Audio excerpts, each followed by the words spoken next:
Do any of us? I feel like even if I need to do my hair. All right, let's jump into that because hold on, because somebody is digging in a box, sir. Thank you. That's king. Yeah, no, real talk though, I feel like, and I mean, Mel Robbins even said it. It's just like we give ourselves such a hard time with the way that we look. And like, meanwhile, people on the outside of our bodies are like, oh, this person looks fine. This person looks good. But like, I always am picking stuff away. Like, like, oh, this could be better, or my hair could look better, or my eyebrows could be whatever. It's just like, you know what? I'm just trying to live. My flaws. Yeah, but that is a real thing.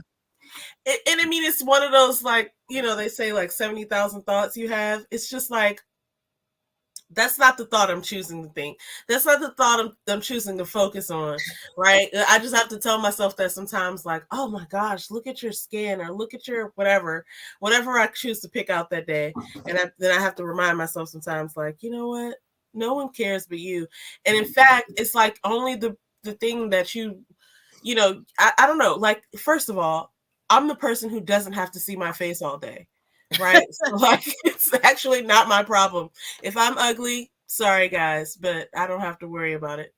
Good luck today. Because like, as I always say, like, manicures are for you, right? Because you look at your hands all day. Right, they're with you all the time. When my nails look good, I'm having a great day. Like, that's what I did for me. Like, if I didn't do my concealer right, or my eyeliner's running, like, sorry guys, get over it. I can't even see I don't have to look at it all day, so I feel fine.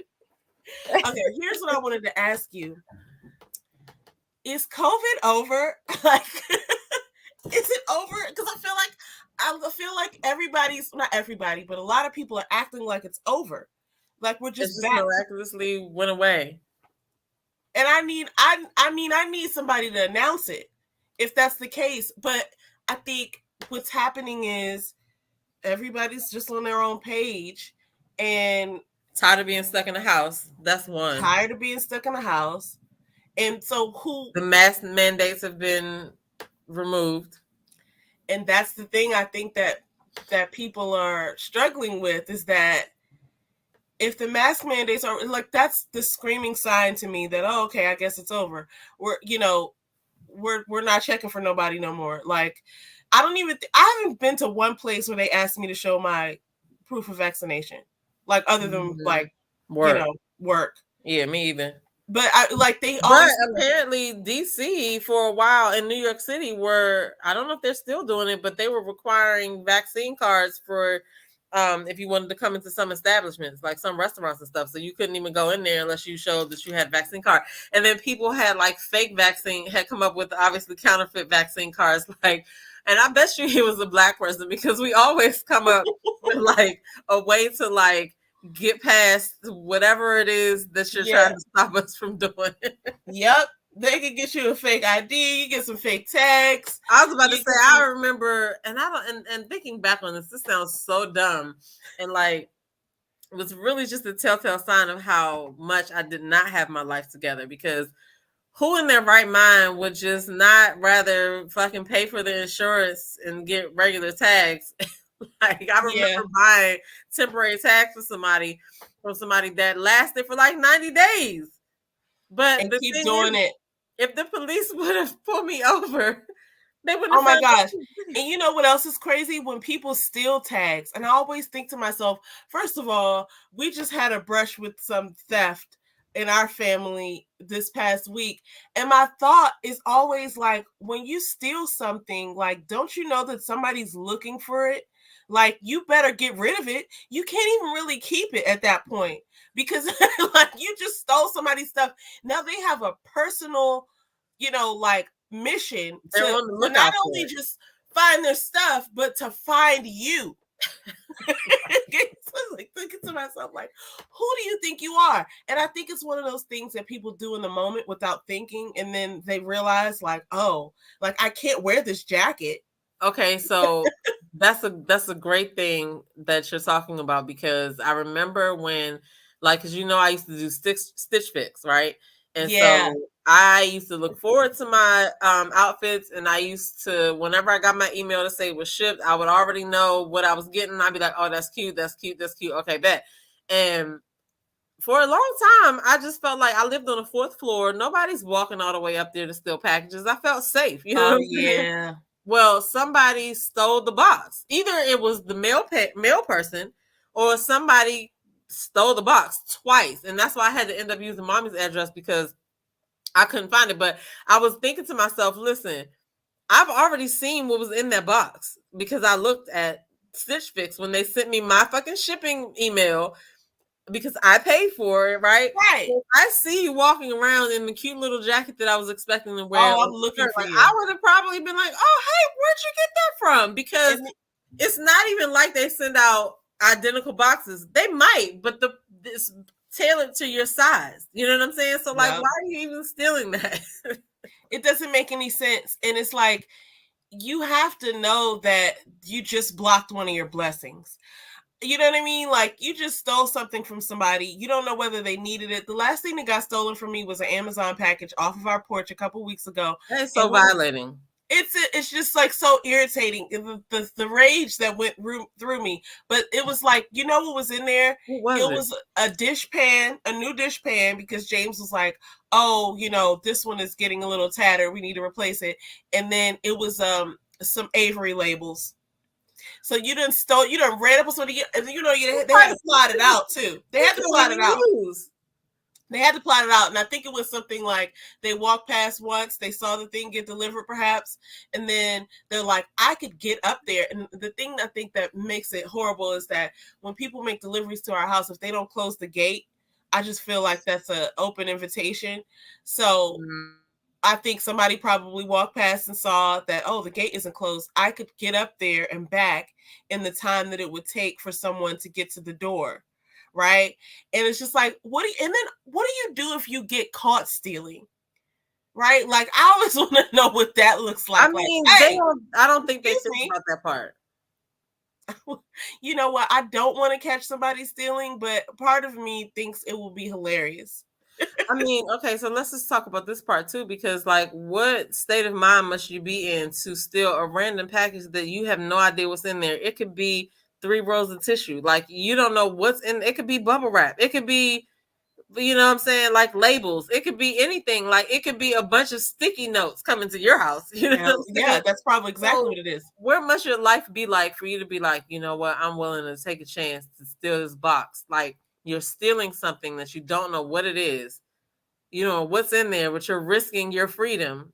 Yeah, it could be somebody's medication or something, or it could be a live animal, or, you know, like, it's not a live animal, but still, like, it could be anything. It could be a camera that's on. Right? Like, that would be hilarious. I should do that. I should ship something somewhere and just have it shipped somewhere in the open with the camera in it. So whoever opens it is going to be like, oh, you're caught. I'm like, gotcha. Right. Yeah. So I remember like a couple of years, maybe like 3 or 4 years ago, like people were, they were like using these old abandoned addresses to like order stuff with people's credit cards, like they would steal people's credit card numbers or whatever, and they would order stuff to abandoned houses. And I guess when the stuff was delivered, somebody just go pick up the packages. You know what I'm saying? But I mean, you got to be a fool though to put your face out there and do stuff like that. Like, I don't understand that. Because especially these days, with all of the cameras, with all of the people who just have cell phones walking around the street, like if you see something odd, like you're just waiting to get caught. You know what I'm saying? You sending something to an abandoned house. I don't think that they be thinking they're gonna get caught. I think that they be thinking that they're gonna always get away with the shit, because you know what I'm saying? I guess so. But anyway, another thing I wanted to ask you about was annoying coworkers. I have a lot of those. So we don't have to get specific or anything like that. But I mean, it's a lot of different things that can make a coworker annoying. And I mean, I'm going to ask you at some point, like, am I an annoying coworker? Like, you wouldn't know necessarily because we haven't worked together in years. But I could be too, though. Like, I don't know. I don't know if I'm the annoying coworker, but I do want to hit on a couple of things. Number one, I wanted to always know, like, well, yeah, I guess that's the real main question is like, do you know how annoying you are? Obviously, they don't understand like the thing that they're doing, and whatever silent cues they're getting or feedback that they're getting, they're just oblivious to it, and they just keep Because a on lot of doing people the same don't know how to thing. read the room. Like, I think that honestly, and you probably do think this too, but I think that I know my lighting is fucked up. That's what's going on, but that's okay. I'm gonna fix that. But I think that when I'm irritating at work, I know inside that I'm being irritating, but if it's like it's this one thing that I do, and when I do it, I know that I'm being irritating when I do it, but I do it with the face like, you know what I'm saying? It's really gaslighting because listen, I know that you're fucking irritated right now, but I'm so nice, and you might as well just go ahead and answer my question. You know what I'm saying? Yeah, no, that's So I true. feel like some people do know when they're being irritating, but some people just don't know at all because they might have that awkward social personality. You know what I'm saying? And they might just We be talked about that unaware. but it was funny to me is like, okay, so to just brush something else up. I used to do this thing when I was irritated, is I would, and I didn't even realize I was doing it until I thought about it one day. Like when somebody would ask me for something, and they asked me for a bunch of stuff already, or like they're coming back for the fourth time and stuff like this, I would always be like, alrighty. Right. And it's just like I never say alrighty. But like whenever I was irritated, I'd be like, alrighty. And it was like my little internal thing to myself to keep myself from being like, like, no, get it yourself. Oh, that's one annoying thing to me. When people ask you to do stuff that they could easily go and do themselves, or like, when's that meeting? Like, oh, don't you have a calendar? Or oh my God, there's so many things. Number one thing, go ahead. So I have a scenario that just happened to me. What's today? Today's Thursday. This happened to me on Tuesday. There's this guy that he calls me, just like he calls me because he wants to like get on somebody's calendar. And that's cool, that's fine, but I really would rather you send me an email when it pertains to calendars, because I want to be able to see exactly what you asked for, and like that. When you call me and we do it right there, 2 weeks later, if you've forgotten what you wanted to do, I don't have any background on this thing that I put on the calendar. You know what I'm saying? So that's one of the reasons why he irritates me. But he's like the most irritating person. Every time at the phone, I'd be like, oh. So I go to work, go into the office, and who walks in? Oh my God. I was like, no. And so I'm in the middle of doing something, and he's like, hey, how you doing? You know, I just wanted to know if we can look at calendar. So I have 2 monitors. So I pulled up the person's calendar and I moved the screen over, like, here, you go ahead and have at it. Go ahead and look at it. And so I'm just like, I'm working on something right now. And so I was doing what I was doing. He did not get it. He was just standing there waiting for me to finish doing what I was doing. And I was just like, I finished the email and I was like, okay. And I really was visibly irritated because I was just like, okay, what's going on now? Do you know what date you're looking for? And he ended up being like, he's gonna have to get back to me anyway because he has to check somebody else's schedule. So I'm like, so you just walked in here to waste my fucking time? Okay, so this is a good understanding and segue into what my annoying thing is, especially after we have gone so long with working from home. One of my big pet peeves is it's when I come into the office, I'm already guaranteed to do like 2 less hours of work.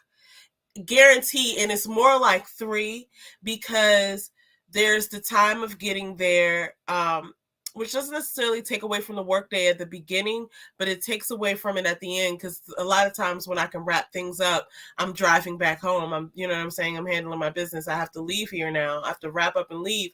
So whereas you would have gotten another hour of me kind of like paying attention, you don't get that anymore because I got to go and I have to like drive and I have to pay attention to other stuff. So I don't think that people are, I don't think that businesses are really recognizing, they're not acknowledging the fact that like we're more productive when we work from home. But like when I'm in the office and people interrupt me, you got to think like, especially the number of people matters. Like if it's 1 or 2 of us in the office, or there's like, in my office, there's only maybe like 4 or 5 people in there at a specific time. But sometimes we have these weeks where everybody's there. And when there is a knock at the door or an interruption every like 10 minutes, that really cuts into time. Because like, look, now I got to stop, talk to you. It's likely going to be a 15-minute conversation, right? Because you want to talk about a number of things, which I like people. I'll talk about it. But that's if it's 1 or 2 people, then you talk about 30 minutes. If it's 5 people during the day, they interrupt you with conversations between those could be 20 minutes each. That's a long time. That's a long time. Then I still have amount of time. Even if it's business related, then I still have to go and email you, right? If you would have just emailed me to begin with, I would have had the context, and I would have now, spent my time doing the work. What's funny to me is when people interrupt you, it has to be that they're just not as busy. I mean, how do you thinking that too? But I think that your definition of busy is probably not their definition of busy, because some of these people just come to work just to go to meetings. They don't have any real tangible tasks to complete. They're just there to be seen and participate in conversations so that they can be like they showed up. You know what I'm saying? Yeah. And that is like for me, okay, I agree with you on the amount of time that it takes for me to drive in there, these interruptions that happen all day, because in my job, we share offices. So not many people have an office alone right now because we're in the middle of redoing the building or whatever. So that's a problem too. And I think that I realize it more than the other people that I share the office with, because they're the ones doing their phone calls on speaker. You know what I'm saying? Yeah. So it's well, if I'm over here working, okay, let's just get it like this. I cannot set my work ambiance that I would set for myself at home. I cannot light my candle, put my soft jazz on in the background, or my trap music, whatever it is, however I'm feeling that day. You know what I'm saying? Yeah. I can't get into my zone because I hear pieces of your conversation. I hear pieces of your conversation. You keep turning around and asking me something. It's cold as shit in here. And my gosh, I just want to get out of here. You know what I'm saying? It's all a distraction. It's crazy. And so it's I'm pretty sure these are things that they don't take into consideration when they try to bring people back to the office. It's no, we spent the last 2 years we spent the last 2 years developing a new normal. And in order for me to go through the shit that's happening in this world, I need to be able to have my own place of zen so that I can be productive to make your company money or do whatever it is I have to do for your company. Because this coming into the office, dealing with traffic, dealing with these coworkers, this is not the 2022 way. It's really not. And they have to understand that they're losing. Well, so we have the Great Resignation. Sorry. Thank you, James. James is in here emptying out my trash. It's almost our birthday. It's okay. It's all right. We're just live. It's fine. No, for real, it's fine. We are live, but it's fine. So no, but what's funny to me is we're not back in 2020 anymore. Now we've gotten a taste of this, and we already know it's the Great Resignation or whatever. And when companies are trying to force you to come in, first of all, there's a level of productivity that's being lowered. Let's just be honest. And maybe it's not like that for everybody. Maybe we are the people who work really hard, and other people are more productive when they come to work because they have to be. Maybe. Because maybe that is it, because I feel some people, I've talked to some people about, being seen by people so that that is what proves that they're working. And I'm well, shit, that doesn't prove that I'm working. Even if you don't see me, so I'm still moving some mountains in the background. So that doesn't apply to me. You know what I'm saying? And it's so funny. It's so funny that I can look at that like that. I know how effective I am. I know how my work ethic is. I know what people think of me as an employee. So it's I can look at that like that, but when it comes to me, all of the stuff about myself, I have problems looking at myself like I'm the shit. You know what I'm saying? Yeah, it is wild. I know that I'm not going to let myself fail at doing whatever it is I'm supposed to be doing. But you know, that's what I'm working on, is just like changing my mindset, because if you could do it for somebody else, why can't you do it for yourself? You could do it for yourself.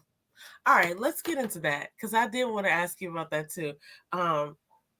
It's kind of like, well, I was thinking of it like balance, but one of the things that I do get irritated by is the fact that, like, even just kind of like closing out the work thing, I get so much done when I'm not getting interruptions. Like, I can really get into a spreadsheet, I can really get into a platform, do like not even just like data entry, but like even writing stuff, like writing up process and policy. Like, I can do that better when I'm not being interrupted or when there aren't so many distractions. It feels like that should be obvious.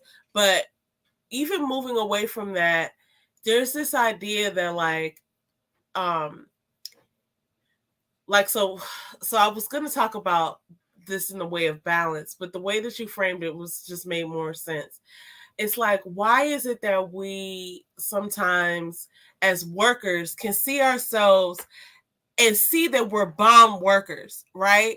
But then not see that translating into us doing the things that we're most passionate about, right? Like, I'm passionate about work, but I made it fun because of what I like. I like the bullet journal stuff. I like the stuff like that. And I like spreadsheets, and I like, platforms, but I made it fun.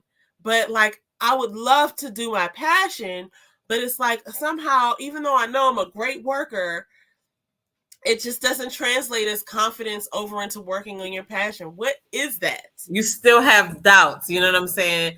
And so, like, I don't know, because I'm 44, and it's like, You're 44?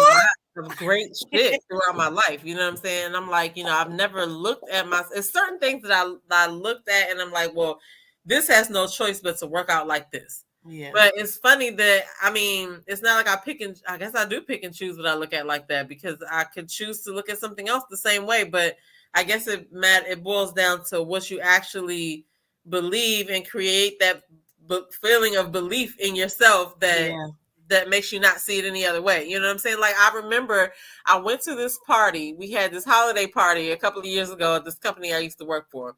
And they had like these raffles. They was like, okay, go up there, write your name or put your business card in there for the raffle. They had like 8 different raffles going on, right? Like, whatever. And so I go back and I go around to the tables and get some food and stuff like that. And so we're all like drinking and sitting down, waiting for them to start this little raffle thing and a little program. And at some point into them like giving out the raffle stuff or whatever, I was like, they about to call my name. What am I getting? And I won like a $500 Target card. And I was just like, I said it like 5 minutes before they called my name. Yeah. And I was just like, for some reason that night, I really felt like I was about to have my, name called. Now, it could have been a coincidence, but there were like 700 people at this party. You know what I'm saying? I don't think it's a coincidence. You know what I mean? But like, I don't know. And so now I'm getting to the point where I'm just working more on my mindset. Like, obviously not thinking like a 20-year-old, but like as you get older, you start to think about what really matters. And what really matters to me at this point in my life is peace, right? I know that it's going to be, you're going to have days that aren't so good or whatever, but the peace is what I care about. I want to be able to escape when I need to, or like, I have to re-talk to myself sometimes to be like, you're complaining about this in your head, but look at the situation and really look at it for what it is. Yeah, you might not want to go into the office, but how many days do you really have to go into the office? Yeah. You know what I'm saying? And so it's like, and then when you go into the office, nobody's counting your hours in the office. It's up to you when you want to leave. So like, you need to work this out, but it's like, I don't know. As you get older, you just start looking at stuff differently. But the one thing that this whole panoramic has shown me, I always say panoramic, but the one thing that it's shown me is that I really, really needed to start a morning routine and to basically set my mind before I open up a telephone, look at the news, or go deal with annoying people at work. Because once you set your mind and you like, okay, this is how I intend on being today, and I've already done all this great stuff with myself, you know what I'm saying? So, like, it is what it is, and I smell good and I'm probably cute or whatever, right? Yeah. But like stuff like that I really hadn't thought about back in the day. And so, but now, like, if I get another job, I'm telling you, I'm like, coming into the office 5 days a week is dead. That's over. Y'all might as well what are these people thinking about? It's so funny that you mentioned those things, because I really resonate with that idea of like, when you set your own mindset and you set something up in your mind, right? Like, and you're just focused on that. It's so hard to have a bad time. And at the end of the day, even if you believed that you were going to win that gift card and you didn't, but you spent a good amount of time just like thinking that you were going to, that would have just been you having a better time. Be much better than sitting around like, oh, I'm not going to win anything, so why am I here? You know what I mean? Like, why would you want to have that bad time? It's so interesting, because I think sometimes I allow my my attitude to distract and take energy away from what I'm doing, and then that causes me more stress. And then when I get to the point where I'm not, being irritated, then I've used up more of my energy than I needed to. It's like, I was explaining it like this the other day. If you are angry, if you're doing something and you're going to do it anyway, right? Like, oh, I don't want to wake up and do this, clean this oven or go to this job or insert whatever, right? I don't want to wake up and do this. I don't want to go here and do that.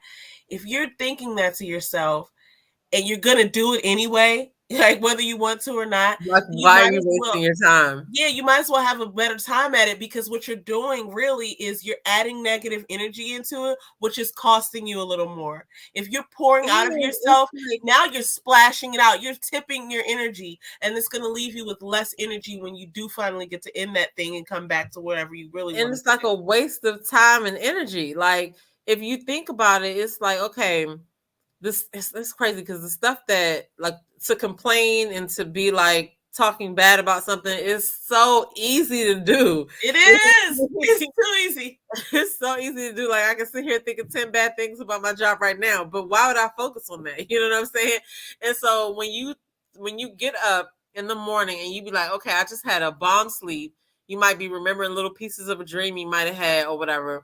And then so like, and then you like take the time to do whatever it is that like pours into you, right? Yeah. Whatever it is, it could be fixing breakfast. It could be you might be one of those people that like to clean your house in the morning. I don't know, like get up at 4 o'clock in the morning when nobody's doing anything and you like to clean your house.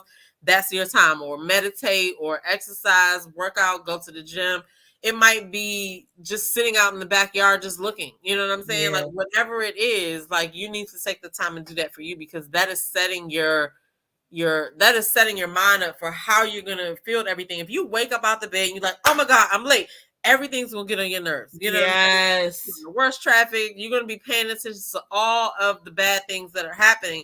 But if you decide that you're not even on that, you don't even notice that shit. You know what I'm saying? It's funny you mentioned that, because I literally don't get out of the bed late most days, because when I do have an attitude like that, when I get up and I know I have an attitude and I know I got to go into work, I'll be like, oh, I need all the time I can get to complain about everything in the morning. So like, let me get up early so I can move real slow and complain along the way, right? And it's like so funny, like, so those days I'm never late, but like, you know what I mean? Like, I just be like, oh, I need all my time today. I just need to do this real slow. Oh my gosh. Yeah. But that is like, that's like real. You know what I'm saying? Like, because that's going to make you feel better than jumping up out of the bed and just going straight forward. Like, I get those 2 days that I had that we talked about earlier in the week, I did not meditate. And let's talk about that. The way that I meditate is, okay, so I'll go to sleep at night, right? After I go to sleep. When I wake up, I set my alarm. When it's time for me to wake up, then I'm like, okay, let me find some binaural beats or some type of self-guided. Sometimes I do a guided meditation or whatever. I decide how much time I want to meditate. And then I'll lay right there in the bed on my back and I'll meditate. Like I don't fall back to sleep, which is ironic because you think that I would, but I do that, and then I get up and write my gratitude journal. And I didn't get to do that the other 2 days. And it really did affect my day. Like I was irritated all day about being at work. Yeah. I was gone away from the house so long. I don't even know why, but it was like I was gone for like 12 hours. And it was just like, this is not what I want to be doing. And I just kept on saying that. And I was just like, okay, I have to get this together. But it was just a process of, changing how I was looking at stuff. You know what I mean? Yeah, no, I completely get it because you're living my life. It's so funny because James had just mentioned about a couple weeks ago about how, he's really into his morning routine. Sometimes he does it, sometimes he doesn't. But when he doesn't, I could see the difference in him. And when a lot of the issues that I see myself running into on a regular basis, it's like, well, you would have had time to do that if you had a morning routine. And I think everybody has a morning routine. Everybody has habits, even if they're not good. So you do have a morning routine. Maybe it just happens later in the morning or in the afternoon, right? That's what I keep telling myself, right? Like you are consistent. You're just consistently doing the things that aren't going to get you results. But that's what I be telling myself. Like, okay, if you can be consistently late, you can consistently get to, when I had to go to work every day before the whole thing that we just went through, I could consistently get to work about 8:30, 8:45, but I could never get to work consistently at 8 o'clock. Right. Yeah, no, it's a routine. But I feel like even with that, there, you had mentioned like being away from the house. I feel like going back home it just gives you a sense of peace. You know what I'm saying? Like, I don't know, like I'm not like I am a homebody person. I ain't gonna lie, but I still enjoy being out. It's just I want to choose where I want to be. But anyway, it's coming. It's coming. Well, anyway, that's really all I wanted to talk to you about on camera. You are so funny. I think, listen, this is great. And I don't know. I feel like we can just get like some random topics together. I would start talking about some other stuff, but I don't want to drag us on because I still need to eat. But I feel like this is good. And like we can let me try this real quick. Let's do this. I'm gonna try to share my screen. Like just say I was like, okay, look at this article. Yeah, and I see. What am I sharing? Let me see. I'm gonna share my I'm gonna share something stupid. Okay, I'm gonna share this. Okay, let's share this. Can you see that? Yeah, hold on. Let me see if I can do this. You should have got a notice to say I want to share something, and then you have to approve it. Oh, fourth quarter says keep going. Oh wait, add to stream. Oh wait, we got comments. Nice.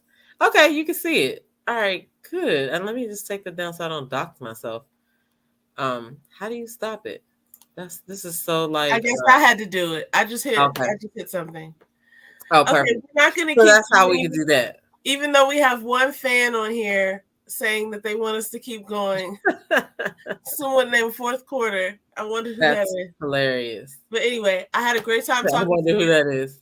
I'm good. Right. I don't know who's probably some internet stalker. Yeah, I did a live impromptu. One day I woke up and I was like looking at so let me just say this. Now, the girl that helps me out a lot, Kamisha Reviews, she has the Mentee group and she is always telling us that we need to go live twice a week. And I'm just like, I don't want to do it. I don't want to do it. Just leave me alone. I don't want to do it. But everybody else is doing it. And Dina, aka Christina Moore, I know it's a long channel name, but Dina, aka Christina Moore, did a live last night about the Jocelyn shit. And the funny thing was, she wasn't planning to do it. Well, her and her daughter reviewed the cabaret, and they're funny as shit, by the way.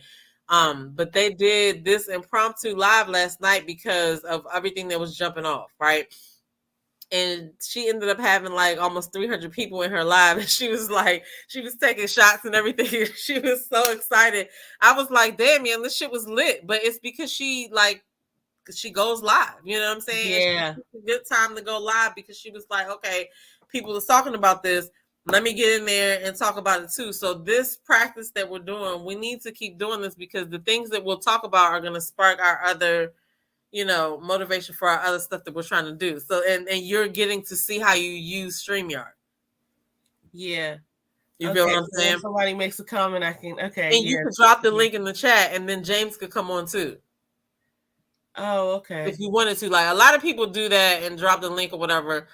I don't plan on doing that on my channel right away because this is my channel. I'm going to be talking. You don't come over here and talk. Yeah, I'm also curious as to what happens to this video after I end the broadcast. But this was a nice little first joint. I see how it works. I'm just going to start going live and talking about stuff with you. And, I'll probably, obviously. I think we need to do this. And so once it once it finishes, like once we finish, it'll be there and you can upload it on your channel as whatever topic, you wanted to. Like a lot of times you could change the title too after you finish if we talked about stuff that you didn't put in the topic and you're like, oh, I want to put this in because we talked about this too. Like tonight we talked about I'm mixing our conversation. I'm complaining. Okay, so we talked about was COVID over? Okay. We talked about annoying coworkers. We talked about we kind of talked about just our mindsets and our morning routines and what the need for that is, because it was kind of like I was thinking we were going to talk about balance, but that was much more appropriate. I felt like it's not really a balance until you know what the bottom is, right? Like, so what the filled cup looks like. I mean, right? I'll be thinking this. I was thinking this yesterday or the other day. I was just like, I don't know what these people that I work with do when they work from home. Like, do they just get up and just go plop down in their chairs and just be like sitting in front of their computers? Or do they like get up, do something for yourself, I gotta light a candle, I gotta have some music playing in the background. And let's just do this really quick, okay? Do not freaking call me while I'm working at home and interrupt my vibe. I'm going to need you to send me an instant message first and ask me if I can talk, because I'm trying to fucking mute the TV. You know what I'm saying? Let me mute the fucking person that's cursing on the phone on the video that I'm watching. I know exactly what you mean. It's so funny because at my job we do the chat thing and people will just video chat you real quick, like, and just be video chatting you, and I'm thinking to myself like no, like, you don't know, like, I'm working at home, I could be doing anything, I could be, I mean, you're not in the bathroom all day, but like there's been times where I didn't feel good, where I just took my laptop and laid in the bed and was answering emails or working on something or like looking stuff up. The point is, that's rude. Don't just video chat me. Don't video chat me. That's for sisters only. Sidebar. What James put in the comments. Keep going. That right there is something that I say to certain people. That right there is basically what my video was about today. But that's been in my mind for about like 3 or 4 months, because I was thinking about the apparel and stuff that I want to come up with. And that name right there is like something I think that I can like rock with. Yeah, I mean, it speaks to what you already know, what you already do. So I feel like, really what I'm learning too from, shout out to Social Proof Podcast and that whole brand. Shout out to Shannon. Hey, one of our episodes we need to dissect an episode. Oh, for sure. That's a ongoing thing that stood out to you. And I'll pull out some points and we just discussed an episode because it's mind-blowing. It's mind-blowing because I see and I watch other people too. We both do. We watch other people too. But speaking of that, the video that you sent me, the 2 videos that you sent me with what's the guy's name? Gary V. Bruh. That video, I wanted to text you while I was watching, but I said, okay, no, let me finish watching the whole thing, because right in the beginning where he was like, when people say, oh, I didn't grow up like that. And he was like, yeah, you didn't grow up driving either, Susan, but you learned how to drive, didn't you? Right, exactly. Oh my God, yes, I did. He is so good. And look, he's the person that I'm learning about NFTs from. like NFTs just sounded so foreign to me. I was like, what is an NFT? You and saw then I realized my Instagram that I sent you. Yeah, when you were like, what is it? Yeah, I love that like, lady. I can fly the Reading Rainbow thing. Like when somebody starts talking about NFTs. She's one of my favorite people that be putting up reels and TikToks. But yeah, I was like, you know, this is a couple weeks ago. Like, what is an NFT and da da da da? And nobody ever really started talking about it that I cared about. But when he started talking about it, and I know he has sold like $90 million in them. But what he's doing with them, like nobody's doing what he's really thought this thing all the way through. So it's basically like a new technology where you can get, and don't get me the line, like I know what I'm talking about, but it's basically like art where you can like have your stamp on your art and keep getting paid when somebody sells your art from one, you know, thing to another. If you're an artist and you draw, or if it's music, like you can finally have ownership over your artistry in a way, because every time it gets sold, you get a percentage of it. So it's basically like smart contracts, but it's for art. But what's interesting is the way he's doing this thing that he's doing, where he's basically giving out, so you get the token that you pay for, but it's worth something else. So like you get the thing and you could resell it and it doesn't have the original value, but when you buy it, you get access to him. Like you get like a fishing trip with him, or 3 hours doing bowling or something, some activity. And it's like for it to be him, it makes a lot of sense, because that is, I mean, that is invaluable. Like to have time with him to pick his brain and be like, tell me about this, tell me what you know about this. And I bet you his clientele is like a lot of like entrepreneurs, you know what I'm saying? He's disgusting when it comes to understanding business and breaking it down on a level where it's because that one the one that I watched was good. I have to go to the second one that because you was like this one first and then the next one.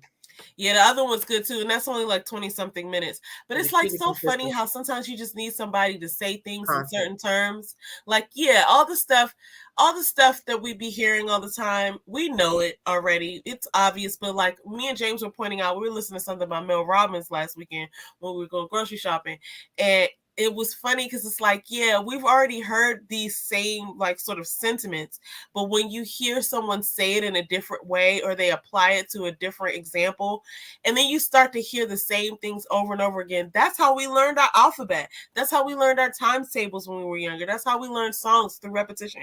And I feel like go ahead. I'm sorry. I was gonna say, I feel like our society sometimes is turned off by repetition. They call it redundancy and all this, but it's just like, dude, if you're hearing the same thing over and over again, that's like a good sign. That's like, you know it now, right? Like you're recognizing, you're acknowledging that it's real. You've heard it or seen it this many times. And so, and we were just putting together the tools, because we're like, we've read these books, we've watched these different people who are successful. We've some of them posthumously. You're old enough to pay attention to certain signs now. Like when you were a kid, yeah, you want to learn the ABCs and stuff like that, but you're not listening to, you know, you're not trying to like search for the knowledge. But right now, it's like, because you're listening to those things, like you're actually paying attention to other stuff that you might not even have paid attention to before. You know what I mean? Yep. And it's funny because it's like all of these people who don't know each other are saying the same things, even people who have already died. But right? You have to be kind of annoying if you realize people who are successful in like sharing their brand and stuff like that, it's because they were borderline annoying. Like you always saw that shit. You can't help but here this again. I always see that. So then when you see it somewhere else, you already know what it is. You know what I'm saying? Yeah. So, but I mean, even when people say the same things as other people and it's all true, but they were all speaking from their own experience, right? Like you know, we listen to Earl Nightingale, or you might hear something from what's the guy with the weird voice? It's like he'd be like, not me. Like he's a speaker. Oh man, we've listened to him before, and I cannot remember his name right now. But he's a motivational speaker. Anyway, where does he speak at? So he's dead now, but he was talking about what is his name? Les Brown? No, he's not dead. Is he you know what? I thought that was his son. This is a guy, and Shans used to talk about him too. Like, oh, we would listen to this person. I cannot remember. Jim Rohn. Oh, thank you. Thank you very much. Smart. Jim Rohn. One of our viewers, our only viewer, has let us know. Yeah, Jim Rohn. He was saying things back in like the 80s about technology, and he was like, he was talking about working from home. Actually, he's like, people are so much more successful when they work from home, and you know, we have computers now. You can fax things and you can do things on the phone that you don't have to do in the office. And I was laughing because I was like, obviously he doesn't know where we are today, like COVID pandemic mode, but it was like, whenever he said that, it could have even been the 90s. You know what I mean? But it was like, wow, that's really interesting that, like, you know, and some of the things that he says are the same things that people that came before him said. So it's like, yeah, you do a bit of studying and all this, but even people who don't know each other, who kind of like have these same things to say, it's really interesting. We were talking about it last week because we're like, you know, we're starting to put these things together. Like, yeah, you hear something for the first or second time and you're like, yeah, that might work.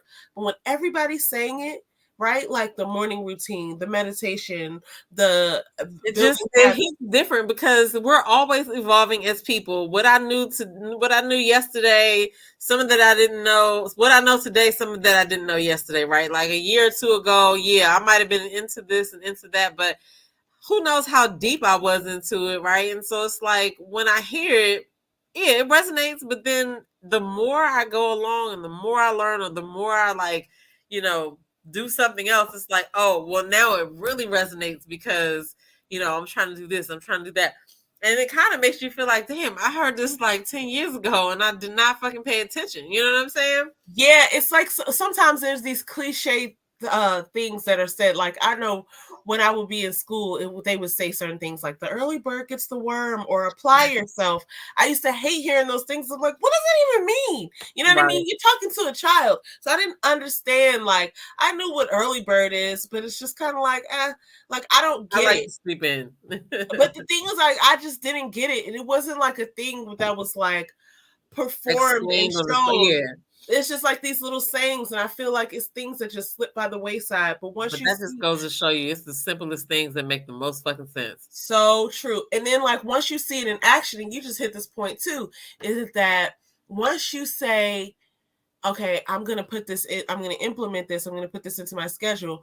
Once you go in and start doing something, now you're becoming a different person. So now when you go back and hear the same thing or read the same thing that you read before, you were exposed to before, it means something different now because now you have actual experience and now you're a different person. So it's going to hit you different. It's like you're a different person the second time you read a book than you were the first time. You know more.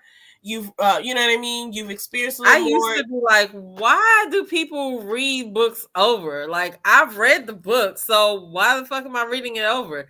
But that was like a long time ago. But now I understand, like, it's just like watching a movie. You might see something different in that movie the second time you watch it versus the first time. And it also, yeah, the crazy thing is a lot of shit that happens to us in life, it all depends on where your fucking mindset is right now. That's why when people be like, oh, reality TV is scripted or whatever, like, yeah, there's a plan. Like, they want to do these shows. The show is about this, and they want these things to happen. But you can never account for where a person is mentally at that moment, given whatever's going on. And that is the fucking piece de resistance. That is the shot, right? Because it's like, let's put this variable and this variable and this environment and put this as the you know, the situation, and let's see what happens. Like, let's see what happens. That's what you do, just like this. Just throw this in the pan. And they just sit back. You know what I'm saying? Because all of these things that we see happening, or even commercials or movies, it's like somebody somewhere was in a boardroom pitching this. Like, yes, you know, so yeah, it's, if you want to say it's scripted, meaning, okay, this person was only here because the network brought both of them together. Yeah.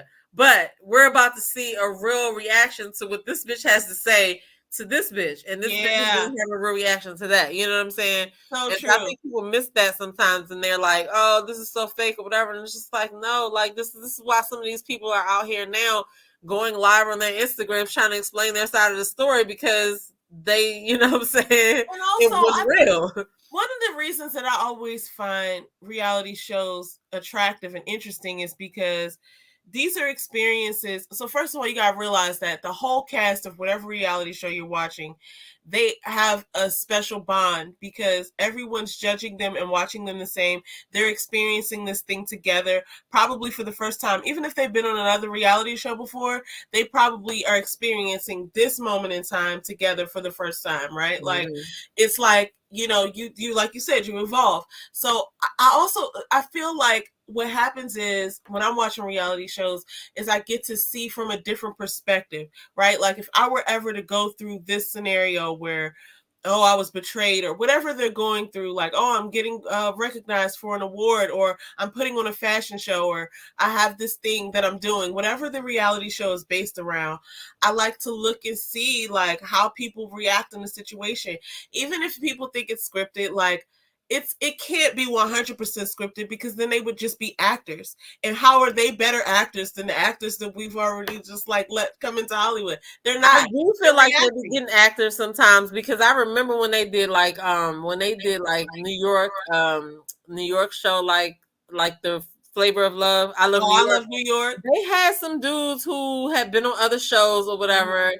And sometimes they will probably reach out to people to come fill a role. Like I remember Walter from last season was like, they reached out to him, right? So he wasn't necessarily seeking out the show to be like, oh, find me love. He decided to kind of do it. Now, it's a fine line to say, well, was he acting or not? But like, you just never know if they have paid somebody to do it. And I feel like there's one or two sprinkled in there some places, you know, because I feel like if you've been on a couple of different reality shows, then you probably are looking to be on TV. You know what I'm saying? Yeah, but even then, the situation is different, and you're going to encounter people who aren't scripted. You're going to, and I'm not saying he's scripted, right? And those are the reactions that, like, I don't care what nobody say. You don't know how I'm feeling today. You don't know what side of the bed I woke up on. You don't know what I might say. You don't know what's going to happen in this moment, right? Like, all I know is that I'm a part of this show, and these people are a part of the show, but I don't know what you might have them say or what they might say on their own. Like that's the part where I think people will be getting confused, like when they get mad at shows for looking like it's scripted or whatever. Like they be like, well, how did they catch us on the camera? Well, if a person is a part of my show and my show is about their life, then we're going to make sure that we have cameras following them while they're living their life. So some of that stuff may be looked at as like a publicity stunt, but like that's kind of how it goes. Like the baby situation with Danny Lee's brother, when he got online and was like, you know, it's on site or whatever, you come here, and then when the baby got there, he was like, I guess it is on site. I'm just not gonna fight you. I'm just gonna start it and let everybody else fuck you up. They got that on camera for the show that her brother's gonna be on. But I mean, he's going to be on the Bad Boys Club. Like, if anybody remembers when the Bad Girls Club came through, I remember seeing that show and being like, what is the point of this show? They're just, like, all fighting. So, like, my point is, like, yeah, he might have been doing that for a publicity stunt or whatever, but at the end of the day, it's still part of his life, because it actually that's how he's getting his money. Like, I need to create some buzz so that I can, like, you know, whatever. I don't know. It already happened. I mean, like, it actually happened, so it doesn't matter if it's I don't think it was scripted at all. I don't think anybody would do that. I saw the trailer of it. It's supposed to start, I think, the 20th. I think it starts on the 20th, because I saw the trailer and they have pieces of that fucking fight at the bowling alley when he was getting slung around. What's crazy is I do feel like the production sometimes gas these situations up. Oh, hell yeah. It makes it so that, oh, these two people are beefing. Let's put them in the same room with each other while they're beefing, and let's, you know, have this person go up and say something. I mean, right? They also, like, when especially, but that's not scripted. That's just creating an environment. That's part of the environment, nigga, because look, with Ready to Love, they did have the producers going up to people suggesting things to do or things to say or people to talk to. Or I remember Corey said that he was like they was telling him, why don't you, like that part where he went and interrupted Sabrina and Phil when they were on the couch and they were outside or whatever. I think they were still at the mixer.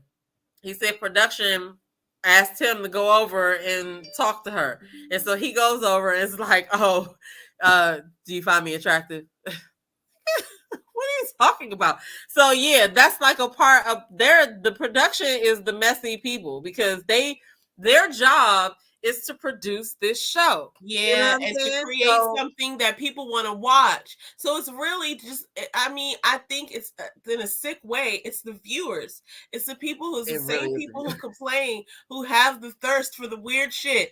And then what happens is you give them something weird and they're watching weirder stuff. And they want more. And then on top of that, it's like, okay, you know, I really feel like if you go on a show, it doesn't really matter what kind of show. Like, if it's, I mean, I guess I'll say, especially if it's a show that is known to have messy parts. Like, you have to understand that you are about to be subjected to some shit. You know what I'm saying? And it's like with the Ready to Love cast, especially this particular season, they're really struggling with how they're being portrayed. And it's like, on one hand, I'm like, none of y'all looked at the other episodes to like do research. Like, before I get on something, I'm going to go and look and see what else has happened. Like, if I go to work somewhere, I want to look and see, hey, what kind of benefits do they have? You know what I'm saying? Yes, I want to see holidays do they into. You know what I'm saying? And it's like a lot of them did not even do any research. And I saw Sabrina from last season talking to some of the guys from the new season, and they were asking her how she dealt with going on the show or whatever. And her first thing she said was, she was like, well, I did my research on what to expect. And I'm like, right, because why wouldn't you want to? So a lot of people that are saying, oh, well, I didn't watch any episodes and I just went on the show. Like, so you just signed up for a TV show and you signed a contract and you didn't look up anything. So it's like they want us to have sympathy for them because, you know, a lot of the women were like, you know, people are being really harsh on them. And I think that the hate does get bad, but you have to know that when you're doing anything on TV, like, people can love you today and hate you tomorrow. Yeah. You know what I mean? So there has to be, I mean, and it's interesting to me that even though people know that, I think that we underestimate what approval means sometimes. So like, even though you know that, you know what, who did a great job, which I thought was hilarious, who really grew on me, Paul. He turned it around into a joke, and he been posting people who has been saying stuff that was negative about it. And it's like Joe. It's like now I look at them like they're the clown. You know what I mean? So Paul has grown on me as well. And Paul is so Kamisha coined Picklegate because he fed Carmen that pickle, and I was like, Carmen fucking went to that date like she planned to go eat that goddamn pickle. You know, Carmen is another. So I told Paul, okay, so we all told him, you know what I'm saying, this Picklegate, but you need to get some Paul's pickles because they keep calling him Paul. Oh my gosh, that is hilarious. Because I deliver. So he's, you know, hopefully he looks into that because I feel like Joy need to get some fucking shirts out here that say "bang bang" from when she fucking talked to Demetrius last week because that shit was funny. So yeah, I mean, you know, but so the thing is, like, people like you and me, when we see somebody that piques our interest on TV, we might do a little background looking to see where else they might be. Like, I look on Instagram, let me see what they're doing. So that's how I got to really know a little bit more about Paul. Even though I like him more on the show now, I like him even more based off of how he is on his Instagram lives, because he really is like that older man who kind of probably been through a lot of stuff. He's from New York. And so he just got like that up north swag or whatever. Like if we knew him for real, we'd be cool. You know what I mean? It's just that how they portray him in the first 2 episodes was giving it was not flattering. I was like, get this guy off my TV. But then he really grew on me as I really, it was the lines, it was the acting, it was the corny stuff that he was doing that was just like. But then think about it. Somebody else is putting this shit together. Like somebody gave you some film and you watched it all and you like, okay, I can do this. You know what I'm saying? Yeah. And that's the thing that I, as a reviewer, I try, like I've been doing this shit for a long time. No, but you have. I try to keep it in perspective. Yes. On one hand, I'm looking at what we're being shown. On the other hand, I'm realizing that there's a camera crew on the other side of what we're seeing, and what must have happened before that. What the fuck did they leave out? If the shit don't make sense, what are y'all doing? You know what I'm saying? But on some instances, it's like you still say what you said, so you just got to eat it. But some of the girls were like, feeling really bad about how they were like, people, we're still human, and people just want to tear us down or whatever. And I was just like, in the ones that I went in, my comment was just like, listen, I'm going to talk my shit because I'm watching TV and I have a right as a viewer to share my opinion, but I'm not going to, tear you down like you're nothing. But if something you wore didn't look right to the public, it probably didn't look right to me either. Or like the makeup. I don't like the way that OWN makes the makeup look like. Oh my gosh. On one hand, I understand that they got regular lives through this whole process and they're just coming to meet up for the events whenever it's time for an event. But if it's my TV show, I'm going to make sure everybody that represents my TV show looks presentable. And if we have me outside of the pool party, I'm going to need you to make sure that everybody's makeup is right. I don't know. Yeah, it can be distracting sometimes. Some of this stuff is like, how did they not catch that? But like you said, the dudes always be looking shiny and moisturized. Oh my gosh, who is working with these men's beards? So James pointed out a couple of episodes back that like they all have beards, and I was like, I didn't even notice that. But like when I started to look at the juices and berries that these men have to be putting in their beards for them to come out so rich and like moisturized, I'm like, oh my god, what are they? They're getting some type of love behind the scenes that the women aren't getting for their skin and hair. I don't know, and maybe it's just because dudes don't have to do as much as we do to get. Perhaps, but some of the makeup is just not. But the makeup is no excuse to me, and I don't even wear makeup. But I feel like you can hire a makeup team. Y'all got the money, like hire a local makeup team that is going to be a part of the crew to touch people up or do whatever they got to do to get on camera. Like, I understand that people are coming from their places and they probably put their own makeup on or whatever, and they might not want to arrive to set unmakeuped, and they might not even have time. So I take all that into consideration too, you know what I'm saying? But these are the things as a viewer that I'm thinking about. Like, if I'm going to be on TV, I'm trusting you as a production crew to make sure that I look right. Guess what? Somebody's filming, and the person who's filming, the person who's holding the boom mic, and the person who's filming, and the person who's holding the lighting or making sure that's okay, they see it. Mm-hmm. Y'all saw it. Who are y'all? Where's the camera? Y'all know y'all saw it. I don't know. I really honestly think that they need to change it from like my favorite episode. I mean, my favorite season was the resort where they were all in one place and nobody left. Wait, this is last season? This was another season. It was like 2. So it's the season that they don't really just count. Like going around living their lives. They were like all together. So in every other season, they're in the cities that they're in. But this one season, they did Ready to Love, the resort. But they don't count that season for some reason, which is making it weird for how some people say this is season 6 or 4. I don't know. It's weird, but they don't. For some reason, they don't reference the resort season, which I feel like that was the best season because everybody was all in one place. Even though they did have moments where they didn't know everything that was going on because they weren't everywhere at the same time, it still was a more controlled environment because like Walter was still having sex with somebody outside. And a lot of people probably are doing that because they have their regular lives. And you're not going to tell me if I'm sitting here right now and I'm inside the process, I ain't got no dates tonight, but somebody else asked me for a date. I might go out with this dude. You know what I'm saying? He's not a part of the process. I'm available. And right. So I could see myself still dating outside of the process, but that they say that you're not supposed to, but I don't know.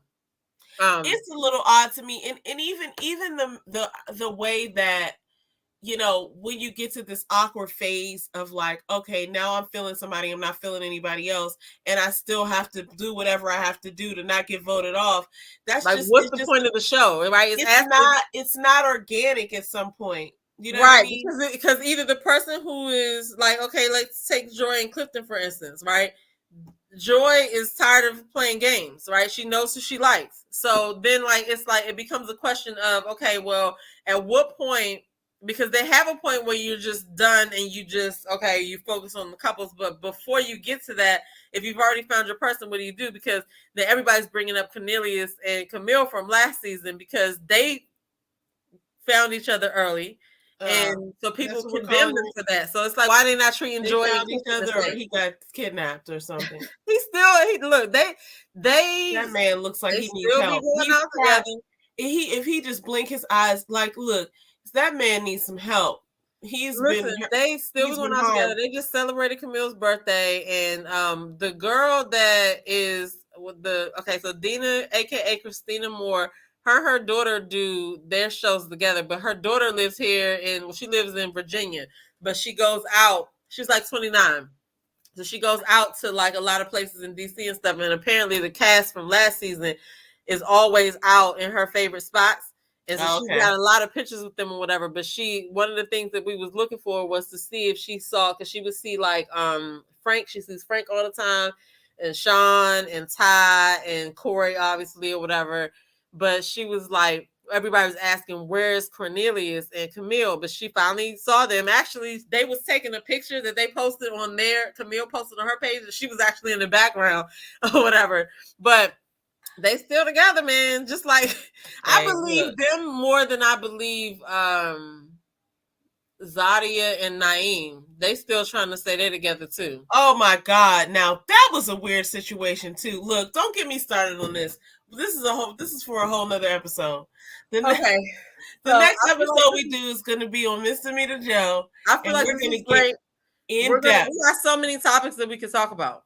So we are going to have to set a timer because we could probably go. You know what I'm saying? Yeah, I didn't do that this time. I said I would. All right, next time. But no, it's fine because we're gathering data. So I feel like this is good. So I mean, we already knew that we could do this. So but we got to like test StreamYard and stuff like that. We didn't have no fucking awkward issues or whatever with audio. No. So I'm gonna end this broadcast, and then I'm gonna call you back on our.